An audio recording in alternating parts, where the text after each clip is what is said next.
نفسك لو غنيتي وبتغني كويس تعالي خدي منها كمان. انا ما اعرفش والله، ما سمعتهاش. انت غنت فعلا؟ شفتي بقى ان انت رايقه قوي؟ انا والله ما سمعتها. انا بقول لك انا مهموم بزمايلي، انا مهموم بزمايلي بالنقابه.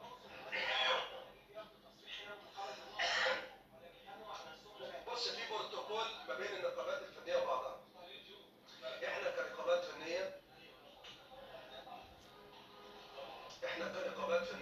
نقابه المهن التمثيليه والموسيقيه والسينمائيه، احنا لنا بروتوكول مع بعض ولنا اتحاد يتبعنا. فمثلا لو عندنا مطرب بيحمل كمين نقابه المهن الموسيقيه وراح يمثل، احنا بنختار الدكتور اشرف او الاستاذ موسى عبود. ونفس الموضوع لو الدكتور اشرف عنده فنانه هتغني في حفله، بيبعت لنا وبنتعاون مع بعض تعاون مثمر جدا وبناء جدا، لان ده دورنا على بعض وده واجبنا على بعض كاتحاد نقابات فنيه للثلاث نقابات. اخرهم بقعد احول الاستاذ خالد بيومي يخصه. انا معاش من الشرقيه يا استاذ مصطفى، ما خدتوش بقالي سنه. اروح باعت الاستاذ خالد واروح باعت الاستاذ عماد والاستاذ اشرف. ليه؟ واقف ليه؟ الاقي واحد يقول لي انا مش عارف داخل المستشفى فين، انا ليا فلوس مش عارف عند مين ما خدتها، على مستوى المحافظات كلها. في واحد دلوقتي سمنا وعمل حادثه، نعمل ايه؟ في نقابه مهلكه وقاتله وحجم المسؤوليات فيها كبير. مش زي ما كل واحد بيعمل خبرين كده فاهم ان النقابه ان احنا قاعدين 20 واحد على الضيق. لا، احنا 84,000 عازب ما بين عامل ومنتسب. مشاكلها كبيره.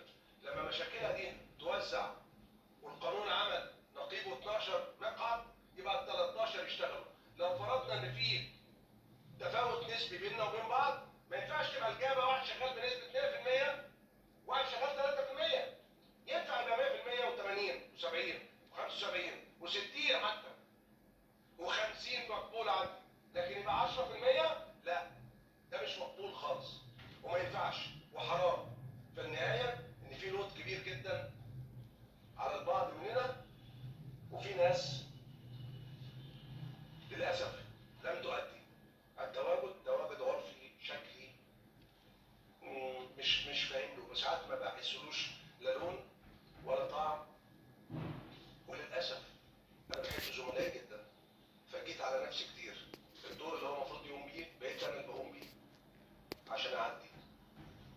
وما في حد من زملائي اللي انا بتكلم عليهم دول غير لما جبته قعدنا هنا في المكتب مره، وقعدنا هنا على الترابيزه دي مره، وقعدنا بيتي مرات، واقول له من فضلك خليك معانا، يعني انا بحبك، احنا عايزين ننجح.